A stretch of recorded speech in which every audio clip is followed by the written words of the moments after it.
اعوذ باللہ من الشیطان اللعین الرجیم بسم اللہ الرحمن الرحیم الحمد للہ رب العالمین الصلاة والسلام علی اشرف الانبیاء والمرسلین وعلی آلہ طیبین طاہرین المعصومین الذین اذہب اللہ عنہم الرجس وطہرہم تطہیرا اللہم صل علی محمد وآل محمد اللہم اخرجنا من الظلمات الوہم واکرمنا بنور الفہم اللہم افتح علینا ابواب رحمتک وانشر علینا خزائن علومک برحمتک یا ارحم الراحمین۔ عزیزان محترم، عرفان اسلامی کی تلاش کے موضوع پر گفتگو جاری ہے۔ مرحوم آیت اللہ مصباح یزدی نے نہایت ہی خوبصورت انداز میں حقیقی عرفاء کو پہچاننے کے لیے ہمارے لیے جو معیار دیا ہے،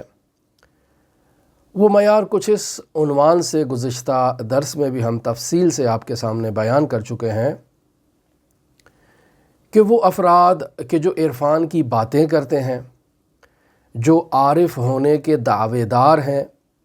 جو بظاہر کچھ کرامات کے بھی مالک ہیں، جو بظاہر کچھ مکاشفات کو بھی مشاہدہ کرتے ہیں، ہمیں ان افراد سے دھوکہ نہیں کھانا چاہیے، چونکہ یہ ضروری نہیں کہ ہر عرفان کی باتیں کرنے والا شخص عارف ہے، ہر کرامات دکھانے والا شخص عارف ہے، ہر مکاشفہ دیکھنے والا شخص عارف ہے۔ لہٰذا ہمیں ڈھونگی افراد سے عرفان اسلامی کی فیلڈ میں خصوصی طور پر احتیاط کرنا ہے۔ لہٰذا کل جو گزشتہ درس ہم نے دیا اس موضوع پر، اس میں آیت اللہ مصباح یزدی نے واضح الفاظ میں بیان کیا کہ حقیقی عارف وہ ہے جو اللہ کی شہودی معرفت کے بلند مرتبے پر فائز ہو، اور اللہ کی شہودی معرفت کا آغازی مرحلہ، ابتدائی زینہ یہ ہے کہ ایک انسان مکاشفات کو مشاہدہ کرتا ہے، اس پر الہام ہوتے ہیں، اس پر کشف ہوتا ہے، اس سے کرامت بھی ظاہر ہو سکتی ہے، لیکن یہ لازمہ نہیں ہے کہ وہ شخص ابھی عرفان کے بلند مرتبے پر فائز ہو۔ لہٰذا گزشتہ جو عنوان بیان کیا گیا آیت اللہ مصباح یزدی کی جانب سے، اس میں چار ایسی جو حصر عقلی کے طور پر چار ایسی شکیں بیان کی گئیں کہ جو اس صورت میں محتمل ہو سکتی ہیں۔ لہٰذا ہمارے معاشرے میں ہم ایسے افراد سے روبرو ہو سکتے ہیں کہ جو معرفت الہی کے بلند ترین مرتبے پر پہنچنے کا دعویٰ کر سکتے ہیں، یعنی وہ دعویٰ کر سکتے ہیں کہ مجھ سے بڑا کوئی عارف نہیں ہے، عارف باللہ نہیں ہے۔ لہٰذا آپ دیکھیں گے کہ وہ افراد جب اپنے کتابیں تحریر کرتے ہیں، یا جب اپنے پوسٹر شائع کرواتے ہیں، یا جب ان کے عقیدت مند ان کے متعلق اظہار کرتے ہیں ان کے سامنے یا ان کی غیر موجودگی میں، اور ان کی تائید کے ساتھ، تو وہ ایسے ایسے القاب ان کے بارے میں بیان کرتے ہیں کہ جو شاید کبھی رسول خدا صلی اللہ علیہ وآلہ وسلم کے لیے بھی استعمال نہ کیے گئے ہوں۔ وہ الفاظ کبھی ائمہ معصومین علیہم الصلاۃ والسلام کے لیے بھی استعمال نہ کیے گئے ہوں، لیکن یہ افراد اپنے لیے ایسے ایسے القاب، ایسے ایسے عناوین استعمال کرتے ہیں کہ شاید ان سے بڑا اس دنیا میں اللہ کی معرفت کے بلند مرتبے پر پہنچا ہوا کوئی شخص اور نہیں ہو سکتا۔ لیکن حقیقت یہ ہے کہ اگر آپ ان کے ساتھ 2 دن 4 دن رہ کر ان کی زندگی کا اسلامی تعلیمات کے مطابق جائزہ لیں، تو آپ کو معلوم ہو جائے گا کہ اس شخص نے تو عرفان کی بو بھی نہیں سونگھی ہے۔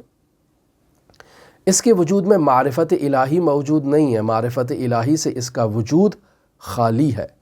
پس در واقع یہ شخص ایک شیاد ہے، ایک دھوکے باز ہے، ایک ڈھونگی ہے، قطاع الطریق ہے، دھاڑل ہے، جسے روایات میں قطاع الطریق کے عنوان سے بیان کیا گیا ہے کہ یہ در واقع راہ مستقیم پر بیٹھا ہوا ایک ایسا ڈاکو ہے کہ جو افراد بھی معرفت اللہ کے راستے پر چلنا چاہتے ہیں، اللہ تبارک و تعالی تک پہنچنا چاہتے ہیں، تو یہ ڈاکو راستے میں بیٹھا ہے ان کا راستہ روکنے کے لیے، ان کو راہ بدر کرنے کے لیے، ان کو گمراہ کرنے کے لیے۔ در واقع یہ شخص شیطان کا چیلا ہے، شیطان کا مرید ہے، در واقع خود شیطان ہے۔ لہٰذا ہمیں ایسے افراد سے احتیاط کرنا ہے، اور بہت خوبصورت معیار جو ہمارے بزرگان دین نے بیان کیا وہ یہی ہے کہ ایک حقیقی عارف اس شخص کو کہا جا سکتا ہے جو اپنی زندگی کے تمام مراحل میں شریعت مقدسہ مطہرہ اسلامیہ کی پاسداری کرتا ہے، شریعت کے قوانین پر عمل کرتا ہے، واجبات پر عمل کرتا ہے، مستحبات پر تاکید کے ساتھ عمل کرتا ہے، محرمات کو ترک کرتا ہے اور مکروہات کو بھی شدت کے ساتھ ترک کرنے کی کوشش کرتا ہے، اپنی زندگی کو رسول خدا صلی اللہ علیہ وآلہ وسلم کی سنت کے مطابق ڈھالنے کی کوشش کرتا ہے۔ ایسا فرد جو اس قدر شریعت کی پاسداری میں تعبد کا مظاہرہ کرے، اس قدر پابندی کا مظاہرہ کرے، اس قدر شدت کا مظاہرہ کرے کہ لوگ اسے دیکھ کر بھی صوفی کہنا شروع ہو جائیں۔ در واقع ہمارے بزرگ علماء اور بزرگ عرفاء کے لیے ایسی مشکلات متشرعین کی طرف سے جو پیش آتی تھی، اس کی بنیادی وجہ یہی تھی کہ وہ شدت کے ساتھ رسول خدا کی سنت پر عمل پیرا ہوتے تھے کہ لوگ ان سے بدبین ہو جایا کرتے تھے کہ اس قدر جو یہ شدت کے ساتھ مستحبات پر عمل کر رہا ہے تو شاید دال میں کچھ کالا ہے۔ یعنی وہ افراد جو خود شریعت پر عمل نہیں کرتے ہیں، جو خود مستحبات پر عمل نہیں کرتے ہیں، جو خود سستی کاہلی کا مظاہرہ کرتے ہیں، اور وہ چاہتے ہیں کہ معاشرے میں ان کا ایک نام ہے، وہ نام برقرار رہے، اور ایسے افراد ان کے اس نام کے راہ میں صد ہوتے ہیں تو وہ ان پر بدبین ہو جاتے ہیں۔ لہٰذا اس نقطے کی طرف توجہ کی جائے کہ مرحوم آیت اللہ مصباح یزدی نے شریعت مقدسہ پر عمل کرنا ایک حقیقی عارف کی پہچان کا معیار بتایا ہے۔ کوئی بھی شخص کسی بھی قسم کا دعویٰ کرے تو ہمیں اس دعوے کی تصدیق کے لیے اس کے کردار کو دیکھنا ہے، اس کی رفتار کو دیکھنا ہے، اس کے اعتقادات کو دیکھنا ہے کہ کیا یہ سب شریعت مقدسہ مطہرہ اسلامیہ میں بیان شدہ اصولوں سے مطابقت رکھتے ہیں یا مطابقت نہیں رکھتے ہیں۔ وہ شخص جو قول بیان کر رہا ہے، جو گفتگو کر رہا ہے، جو باتیں کر رہا ہے، اس کے قول اور فعل میں کہیں تضاد تو نہیں پایا جاتا؟ آیا یکسانیت ہے قول اور فعل میں؟ آیا مطابقت پائی جاتی ہے؟ اگر اس کے قول اور فعل میں مطابقت پائی جاتی ہے تو ہم اس شخص پر اعتماد کر سکتے ہیں۔ پس در واقع آج مرحوم آیت اللہ مصباح حقیقی عارف سے متعلق بیان کر رہے ہیں کہ کبھی بھی معاشرے میں حقیقی عارف اپنے عارف ہونے کا ڈھنڈورا نہیں پیٹتا، اسے ضرورت ہی نہیں ہے، اسے کسی کو دکھانے کی ضرورت نہیں ہے کہ میں عارف ہوں، دنیا کے سامنے اسے عارف ہونے کا دعویٰ کرنے کی ضرورت نہیں ہے، اپنے نام کے ساتھ لمبے چوڑے القاب استعمال کرنے کی اسے کوئی ضرورت نہیں ہے۔ وہ ہرگز ان القاب کا بھوکا نہیں ہے، وہ یہ نہیں سمجھتا کہ یہ القاب اس کے نام کے ساتھ استعمال ہوں گے تو وہ عارف کہلائے گا، لہٰذا وہ ان القاب کی اپنے وجود سے نفی کرتا ہے، اپنے نام کے ساتھ نفی کرتا ہے۔ اگر کوئی شخص اس کے لیے ایسی چیزیں استعمال کرنا چاہتا ہے تو وہ اس کو روکتا ہے، رکاوٹ ایجاد کرتا ہے کہ ہرگز ایسے کلمات استعمال نہ کیے جائیں جن سے ان کا راستہ رکنے کا احتمال موجود ہو۔ لہٰذا عارف کو ایسے ڈھونگ رچانے کی ضرورت نہیں ہے کہ جس سے معاشرے میں لوگ اسے عارف کے نام سے پہچانیں۔ در واقع جو شخص ایسے کردار کا مالک ہوتا ہے، ایسا شخص ایک ڈھونگی ہے، حقیقت میں عارف نہیں ہے۔ بعض لوگ سمجھتے ہیں کہ شاید میں خاص قسم کا اگر لباس پہن لوں تو پھر میں عارف ہوں گا، یعنی ان کو اس لباس کے اندر عرفان دکھائی دے رہا ہے، حقیقت میں وہ اس سے خالی ہیں، اس سے عاری ہیں۔ مثلا کہتے ہیں بھئی کھدر کا اگر ہم لباس پہنیں گے تو ہم عارف کہلائیں گے، یعنی عارف ہوں گے۔ وہ سمجھتے ہیں کہ یہ لباس در واقع عارف ہونے کی دلیل ہے۔ جیسے وہ فقیر جس کے ہاتھ میں کشکول ہوتا ہے، وہ کشکول کے بغیر خود کو فقیر نہیں سمجھتا، وہ سمجھتا ہے کہ اگر یہ کشکول میرے ہاتھ سے چھن جائے اور مجھ سے لے لیا جائے یا مجھ سے گم ہو جائے تو پھر در واقع میں فقیر نہیں کہلاؤں گا، یعنی میں فقیر، مجھ سے فقر زائل ہو جائے گا گویا کہ۔ وہ در واقع ایک قسم کے توہم میں مبتلا ہے اور اس کشکول کو فقر کی حقیقت سمجھ رہا ہے، جبکہ یہ فقر کی حقیقت نہیں ہے۔ اسی طرح ایک ایسا ڈھونگی انسان کھدر کے لباس کو سمجھتا ہے کہ یہ عارف ہے، یعنی اس کے اندر عرفان چھپا ہے۔ اگر میں یہ لباس پہنوں گا تو میں عارف ہوں گا، اگر یہ لباس نہیں پہنوں گا تو میں عارف نہیں کہلاؤں گا۔ در واقع وہ واقعہ جو آپ کی خدمت میں ہم بیان کر چکے، ملا نراقی سے متعلق ایک وہ شخص آتا ہے صوفی فقیر ان کے پاس اور آ کر ان کو تذکر دیتا ہے کہ آپ نے اس قدر بہترین کتاب اخلاقیات پر تحریر کی ہے اور آپ مرجعیت عظمیٰ کے مقام پر ہیں، لوگوں کے مسائل کو حل کر رہے ہیں، رد کو فتح کر رہے ہیں، قضاوت کر رہے ہیں، یہ سارے جو کام آپ انجام دے رہے ہیں یہ اخلاقیات کے ساتھ، عرفان کے ساتھ مطابقت نہیں رکھتے ہیں۔ جیسے ہمارے معاشرے میں یہی طرز تفکر موجود ہے، وہ سمجھتے ہیں کہ ایک عارف کو ایک مسجد کے کسی کونے میں بیٹھے ہونا چاہیے اور اسے ہاتھ میں ایک لمبی 1000 دانوں والی تسبیح اس کے ہاتھ میں ہونی چاہیے، ماتھے پر ایک بہت بڑا محراب اس کے ہونا چاہیے اور بس آنکھوں میں گڈھے پڑے ہوں اور وہ ہر وقت جو ہے وہ اپنی تسبیح سے جو ہے وہ ذکر یونسیہ انجام دے رہا ہو۔ ایک ایسا ہی شخص عارف ہوتا ہے۔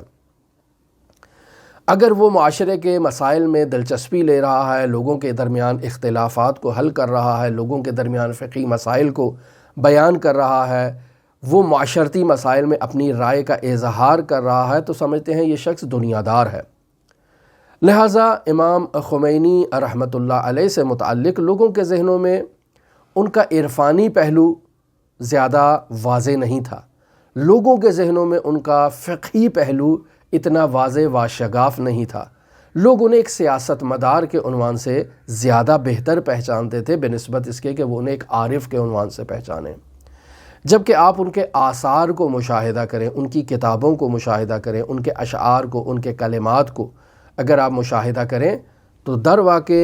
روح اللہ خمینی کی زندگی میں عرفان کی جو ایک گہرائی آپ کو دکھائی دے گی وہ آپ کو ان کے ظاہر میں دکھائی نہیں دے گی۔ لہٰذا بعض لوگ جو ہمارے معاشرے میں ایسا ڈھونگ رچاتے ہیں کہ وہ سمجھتے ہیں لباس کے اندر عرفان ہے، یہ در واقع ڈھونگی ہے، حقیقت عرفان سے غافل ہیں اور اسی شخص کی مانند ہے جو ملا نراقی کے پاس آیا۔ لہٰذا ملا نراقی کو اس نے کہا چلیں، آپ کو کربلا لے کر چلوں۔ ملا نراقی نے فوراً کہا چلیں اور چل پڑے۔ آدھے راستے میں جب پہنچے تو اس فقیر کو یاد آیا کہ میں تو ملا نراقی کے دفتر میں اور ان کے جو رہائش گاہ تھی، ان کی جو قیام گاہ تھی، جو ان کا دفتر تھا، وہاں میں تو اپنا کشکول چھوڑ آیا ہوں۔ لہٰذا ملا نراقی کو کہتا ہے کہ میں یہاں سے ایک قدم بھی آگے نہیں بڑھاؤں گا، مجھے واپس جانا ہے، اپنا کشکول لے کر آنا ہے، اور کشکول کے بغیر تو میرا فقر ہی نہیں ہے۔ ملا نراقی کہتے ہیں میں تمام مرجعیت چھوڑ کر آیا ہوں، میں تمام لوگوں کے دینی مسائل جنہیں میں روزمرہ زندگی میں حل کیا کرتا تھا انہیں چھوڑ کر تمہارے ساتھ کربلا کہ اس سفر پر اس وجہ سے آیا ہوں تاکہ تمہارے سامنے یہ بات واضح کر دی جائے کہ فقر یہ نہیں ہے جو تم نے تصور کر رکھا ہے، فقر انسان کے وجود کے اندر ہے اور انسان اس فقر کو اپنے لیے فخر محسوس کرتا ہے۔ الفقر فخری، یہ میرے فخر کا باعث ہے۔ کیوں؟ چونکہ انسان ہر لمحے ہر لحظے اپنے رب کا محتاج ہے، حضرت حق متعال کا۔ ہر سانس کے آنے کے لیے انسان محتاج ہے، ہر دل کی ہر دھڑکن میں اللہ تبارک و تعالیٰ کا محتاج ہے، ہر نعمت کے حصول کے لیے اللہ تبارک و تعالیٰ کا محتاج ہے۔ لہٰذا انسان فقر محض ہے۔ بعض لوگ تصور کرتے ہیں کہ شاید کوئی خاص قسم کی چال اپنانا، خاص قسم کی گفتار اور کلمات کو زبان پر جاری کرنا شاید یہ عارف کی علامت ہے۔ میں آپ کو ایک معاشرے کا کنسپٹ بیان کر رہا ہوں، معاشرے کا ایک تصور بیان کرتا ہوں کہ جسے ہم نے اپنی زندگی میں بھی بہت زیادہ مشاہدہ کیا ہے عزیزان محترم۔ بعض لوگ یہ تصور کرتے ہیں کہ مرحوم آیت اللہ بہجت کی طرح یوں کمر جھکا کر چلنا یہ عارف کی علامت ہے۔ لہٰذا ہم نے ایسے افراد کو مشاہدہ کیا ہے کہ جب وہ چلتے تھے تو آیت اللہ بہجت کو کاپی کیا کرتے تھے، اور ان کا یہ گمان تھا کہ شاید آیت اللہ بہجت جیسا ایک عارف بننا اس چال کے اندر ہے، اس چال کو اگر ہم اپنا لیں گے تو ہم آیت اللہ بہجت ہو جائیں گے۔ وہ گفتگو کرتے تھے، جب کلمات ادا کرتے تھے، باتیں کرتے تھے، تو اپنے کلمات کو آیت اللہ بہجت کے انداز میں بیان کرنے کی کوشش کیا کرتے تھے۔ یا بس اوقات آیت اللہ بہجت جو زندگی میں اشارے کبھی کسی زمانے میں کیا کرتے تھے، وہ ان اشاروں کو اپنی زندگی میں لانے کی کوشش کرتے ہیں اور سمجھتے ہیں کہ شاید یہ عرفان ہے۔ حتیٰ بعض لوگوں کو تو یہ بھی مشاہدہ کیا گیا کہ وہ عین آیت اللہ بہجت کی نماز کی کاپی کرتے ہیں، یعنی وہ اتار چڑھاؤ، جیسے ہمارے پاکستان کے معاشرے میں آپ نے مشاہدہ کیا ہوگا کہ ذاکرین جو ہے یا بعض جو آغازی خطیب ہوتے ہیں وہ کسی دوسرے خطیب کو کاپی کرتے ہیں۔ جہاں اس خطیب نے کھانسا وہاں اس نے کھانسنا ہے، جہاں اس نے نعرہ لگایا وہاں اس نے نعرہ لگانا ہے، جہاں اس نے عوام کو ڈانٹ پلائی اس نے ڈانٹ پلانی ہے، جہاں اس نے عوام کو ترغیب دلائی اس نے ترغیب دلانی ہے۔ عین کاپی پیسٹ کرنے کی کوشش کرتے ہیں، اپنی عقل کا استعمال نہیں کرتے۔ عین اسی طرح سے بعض افراد کو مشاہدہ کیا گیا ہے کہ وہ نماز میں آیت اللہ بہجت کی کاپی کرتے ہیں 100%، جیسے آیت اللہ بہجت نے نماز ادا کی ہے عین اسی طرح، جہاں ان کی آواز گریے میں بلند ہوتی ہے وہاں پر وہ اپنی آواز کو گریے میں بلند کریں گے۔ عزیزان محترم، یہ باتیں توجہ طلب ہیں کہ نہ تو لباس کے اندر عرفان ہے، نہ تو کشکول کے اندر فقر ہے، نہ چال ڈھال کے اندر ہے، نہ آیت اللہ بہجت کا لہجہ اپنانے میں جو ہے وہ انسان عارف ہو سکتا ہے۔ انسان نے اگر عارف بننا ہے تو شریعت مقدسہ مطہرہ اسلامیہ پر عمل کرنا ہے، اپنی اعتقادات کو حضرات اہل بیت علیہم الصلاۃ والسلام کے اعتقادات میں ڈھالنا ہے، اور انسان حقیقی عارف تب ہو سکتا ہے جب وہ توحید کی معرفت حضوری اور معرفت شہودی کو درک کر پائے، اور جس قدر انسان کی معرفت کے درجات میں اضافہ ہوگا انسان کے عرفانی رتبے میں عرفانی مقام میں اضافہ ہو سکتا ہے۔ لہٰذا ممکن ہے کہ وہ شخص جو میری گلی کے میرے محلے کے کونے پر بیٹھا ہوا سڑک پر بیٹھا ہوا موچی ہے، جو ہر روز لوگوں کے جوتوں کو سلائی کرتا ہے، وہ شخص ایک بہت بڑا عارف ہو۔ یہ ممکن ہے، جیسا کہ آپ ایران میں بعض ایسی شخصیات کے بارے میں سنتے ہیں کہ جو عام افراد ہیں، یعنی زندگی میں وہ کوئی عالم نہیں ہیں، کوئی فقیہ نہیں ہیں، لیکن اللہ کی معرفت کے ایک بلند مرتبے پر فائز ہیں۔ جیسے مشہور ہے رجب علی خیاط، ایران میں ایک بہت مشہور شخصیات ہیں، یا ایسی بہت ساری شخصیات کے نام لیے جا سکتے ہیں۔ لہٰذا عرفان کے لیے فقیہ ہونا ایک عارف کے لیے یہ ضروری نہیں ہے۔ یہ ضروری نہیں ہے کہ وہ فصوص الحکم پڑھا ہو، وہ تمہید القواعد پڑھا ہو، وہ ایسی عرفانی کتابیں جسے عرفاء پڑھتے ہیں، جسے نصاب تعلیم کا حصہ قرار دیا جاتا ہے، وہ ان کتابوں سے واقفیت رکھتا ہو۔ یہ کوئی ضروری معیار نہیں ہے۔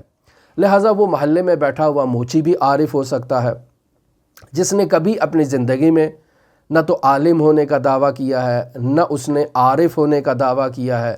نہ اس نے اللہ کے تقرب کا دعویٰ کیا ہے، لیکن پھر بھی وہ اللہ کی معرفت رکھتا ہے۔ لہٰذا آیت اللہ مصباح کہتے ہیں کہ ہم نے دفاع مقدس ایران، یعنی ایران عراق کے درمیان جو جنگ چھڑی تھی،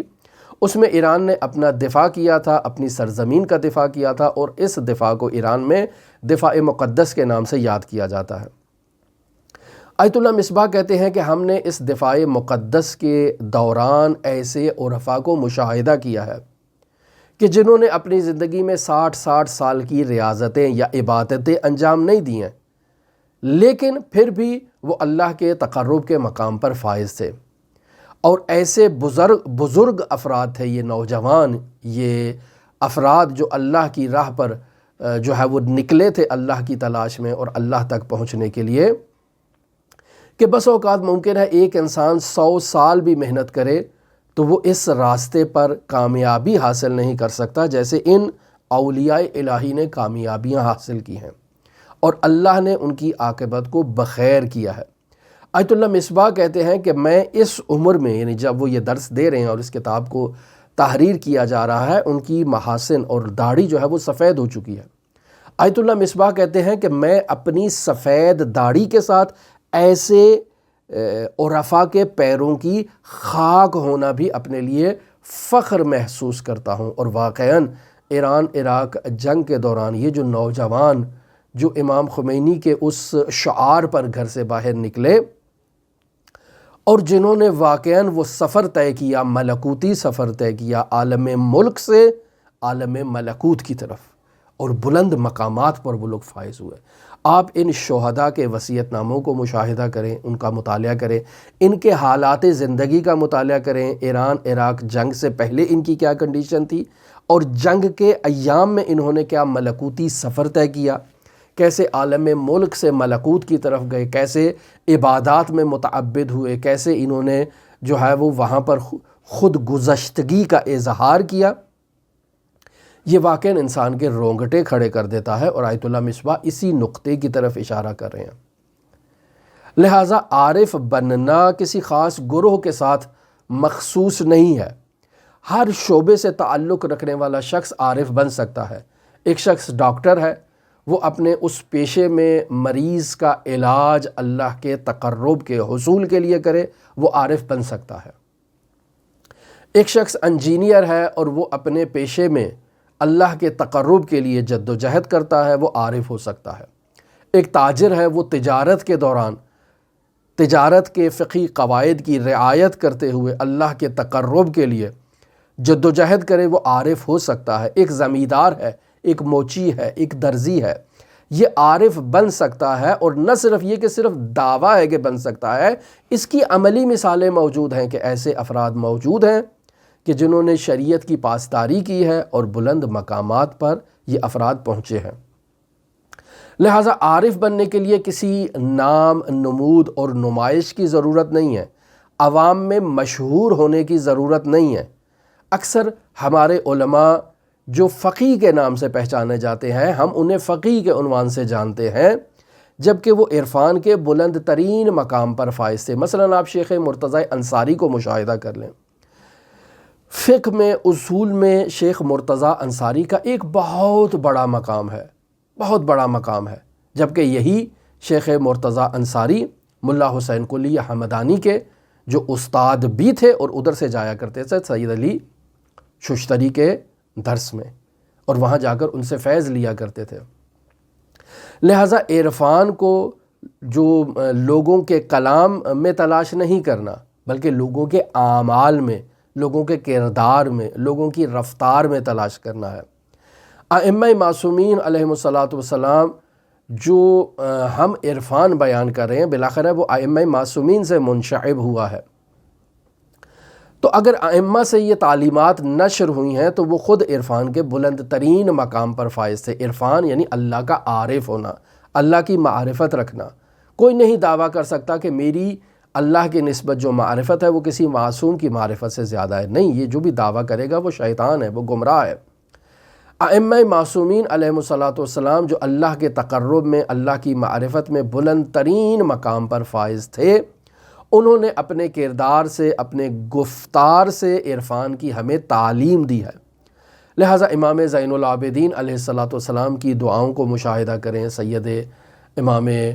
حسین عالی مقام کے خطبات کو مشاہدہ کریں، امیر المؤمنین کی عملی سیرت کو مشاہدہ کریں۔ عرفان یہ ہے جو ائمہ معصومین کی تعلیمات میں موجود ہے۔ مثلاً آیت اللہ مصباح یہاں بیان کرتے ہیں کہ بطور مثال آپ مناجات شعبانیہ کو مشاہدہ کریں، جس میں عرفان کے بلند ترین مضامین کو، موضوعات کو بیان کیا گیا ہے۔ امیر المؤمنین دعا کو باقاعدگی کے ساتھ مناجات شعبانیہ میں تلاوت کیا کرتے تھے۔ فرماتے ہیں الہی والحقنی بنور عزک الابہج، اے میرے پروردگار مجھے اپنی عزت کے نور سے ملحق فرما۔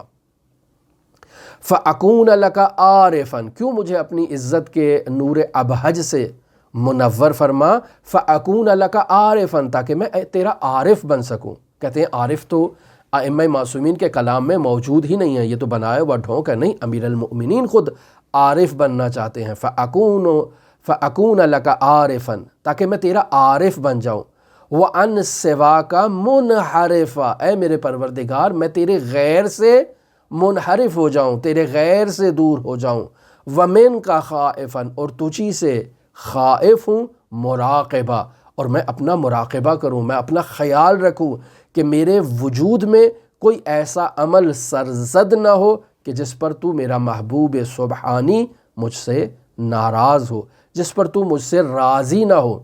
لہٰذا ان دعاؤں کے ان کلمات کا اگر مطالعہ کیا جائے، دقت کی جائے، تو انسان کو عرفان کے بلند ترین، غامض ترین، پیچیدہ ترین، نورانی ترین معارف اہل بیت کی سیرت و تعلیمات میں دکھائی دیں گے۔ فَأَكُونَ لَكَ عَارِفًا، عارف بننے کے لیے کیا علامت ہے؟ پہلی علامت امیر المؤمنین جس علامت کی طرف اشارہ کر رہے ہیں، وَأَن سِوَاكَ مُنْحَرِفًا،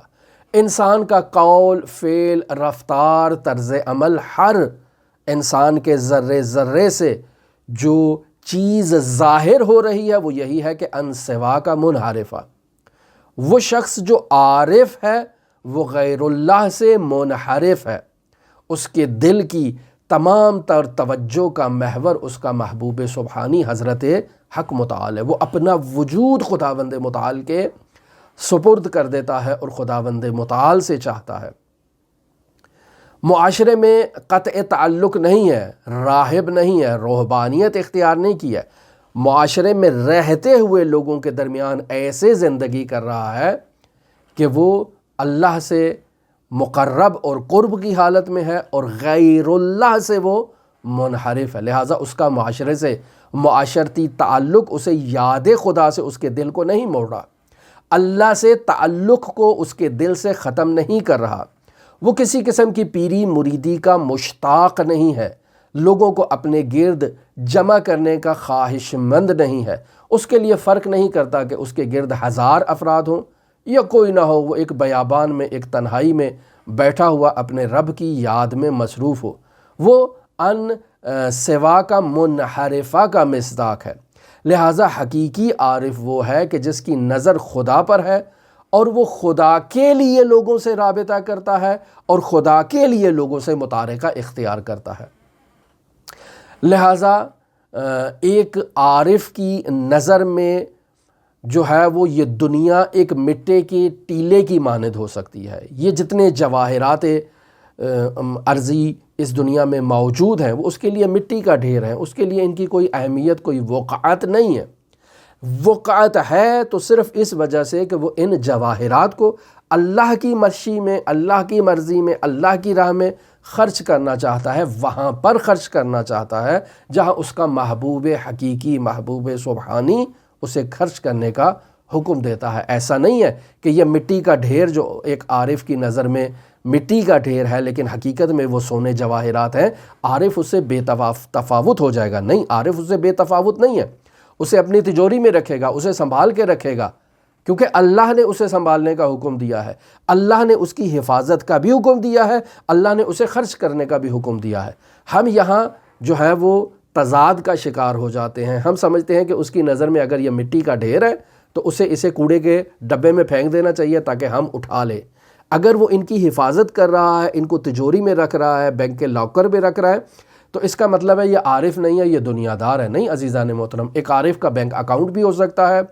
اس میں اموال بھی ہو سکتے ہیں، وہ بینک اکاؤنٹ اپنے اموال کی حفاظت کے لیے اللہ کے حکم پر بنا رہا ہے، یعنی الہی تعلیمات ہیں کہ اس مال کی حفاظت کی جائے جو اللہ نے اس کو دیا ہے، اور اس مال کو وہاں خرچ کیا جائے جہاں اللہ نے خرچ کرنے کا اس کو حکم دیا ہے۔ بس ایک حقیقی عارف کی یہ علامت ہے کہ وہ اللہ کی طرف متوجہ ہے، اللہ کا عاشق ہے۔ فَأَكُونَ لَكَ عَارِفًا کا مصداق ہے، یعنی اللہ کا معارف ہے، چونکہ اللہ نے اسے اپنے نور کی معرفت عطا کی ہے اور وہ عارف ہو گیا ہے۔ وَأَن سِوَاكَ مُنْحَرِفًا، اور غیر اللہ سے خود کو اس نے منحرف کر دیا ہے۔ اور دوسری علامت جیسے حضرت فرما رہے ہیں وَمِن کا خَائِفًا مُرَاقِبًا، اللہ تبارک و تعالیٰ سے ہی اس کو خوف ہوتا ہے اس عارف کو، اور اسی خوف کی حالت میں مسلسل مراقب ہوتا ہے، ہمیشہ اس کی یہ کوشش ہوتی ہے کہ اس کا ہر عمل، ہر سانس، ہر رفتار، ہر گفتار، ہر طرز عمل اللہ کی مرضی کے مطابق ہو۔ وہ اپنی زندگی میں کوئی ایسا کام انجام نہ دے جس سے اس کا رب، اس کا محبوب سبحانی اسے ناراض ہو جائے۔ پس حقیقت میں یہ وہی چیزیں ہیں کہ جس کی طرف اشارہ کیا کہ شریعت مقدسہ مطہرہ اسلامیہ کی پاسداری کرنا، اس پر عمل کرنا ایک عارف کی علامت ہے۔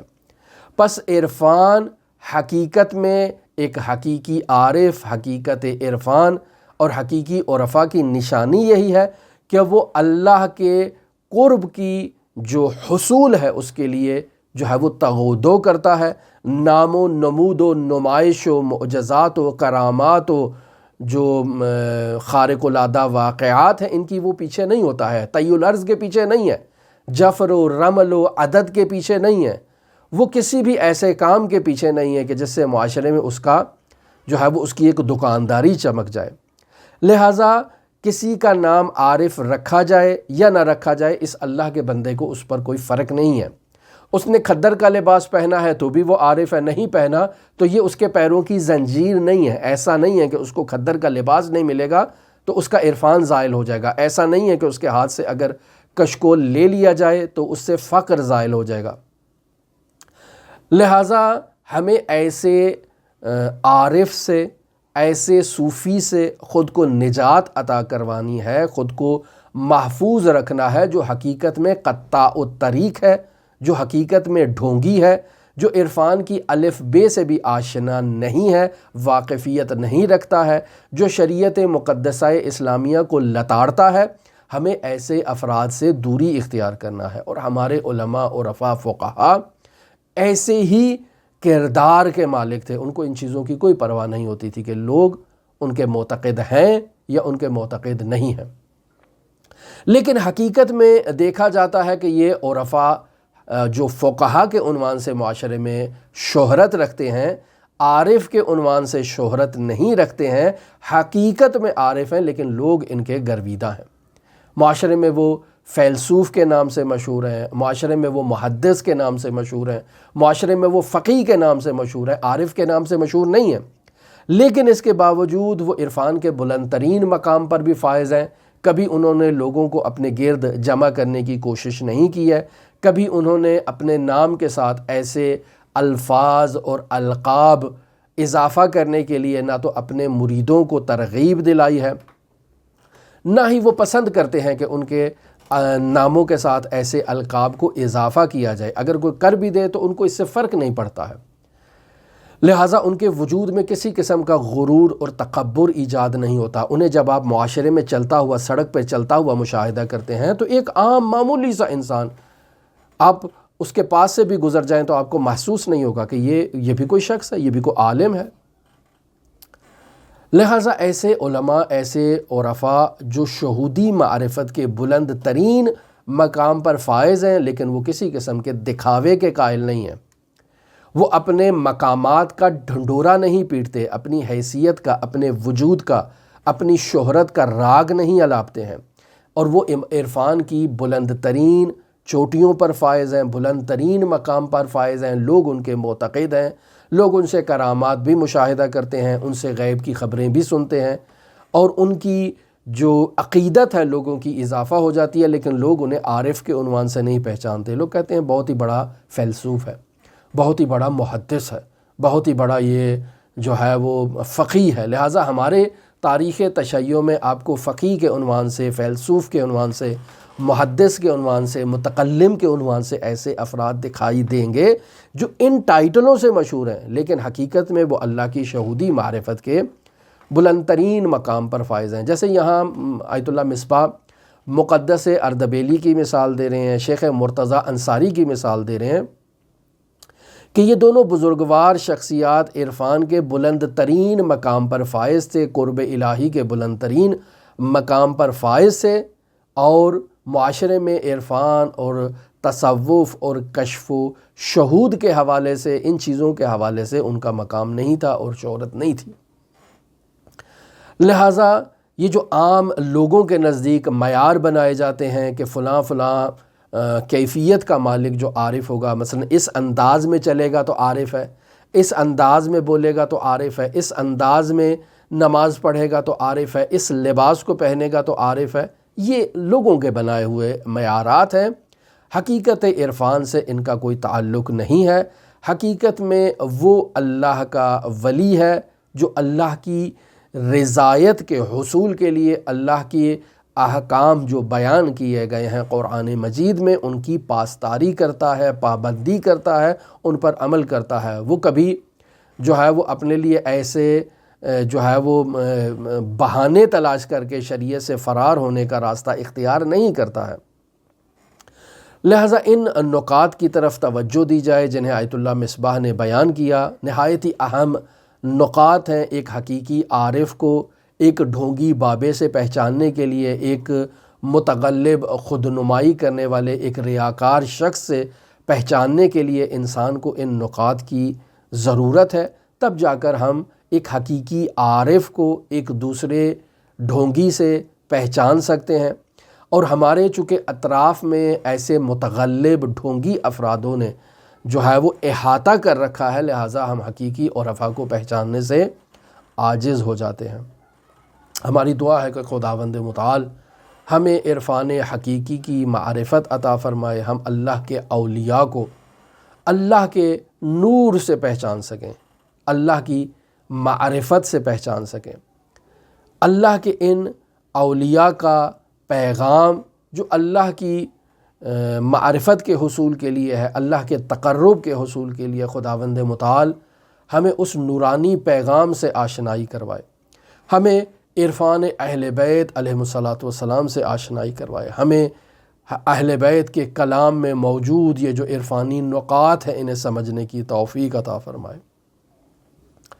دعا گو ہیں کہ خداوند متعال مؤمنین دنیا جہان میں جہاں کہیں موجود ہیں اللہ انہیں آباد و شاد رکھے، ان کی زندگی میں جو مشکلات ہیں اللہ ان کی مشکلات کا خاتمہ فرمائے، جو پریشانیاں ہیں، جو مجبوریاں ہیں، خداوند متعال مؤمنین کے پریشانیوں کا خاتمہ فرمائے، مؤمنین کی مشکلات کا خاتمہ فرمائے۔ دعا گو ہیں مؤمنین اپنی اولاد کے لیے پریشان ہیں، ان کی تعلیم کے لیے، ان کی تربیت کے لیے، ان کی روزمرہ زندگی کی مشکلات کے لیے، ان کی ازدواج کے لیے، ان کے اولاد کے لیے۔ خداوند متعال والدین کو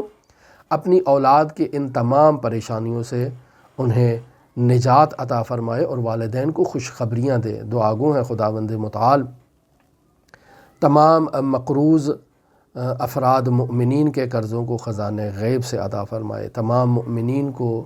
ان کے نور معرفت میں، نور ولایت میں خداوند متعال اضافہ فرمائے۔ دعا گو ہیں خداوند متعال ہمارے ولی نعمت منجی عالم بشریت حضرت صاحب العصر، صاحب الامر، صاحب الزمان کے ظہور میں تعجیل فرمائے، ہمیں ان کے اصحاب و اعوان و انصار کی فہرست میں شمار فرمائے، امام زمان کو ہم سے راضی و خوشنود فرمائے۔ اللہم صلی علی محمد و آل محمد وعجل فرج قائم آل محمد۔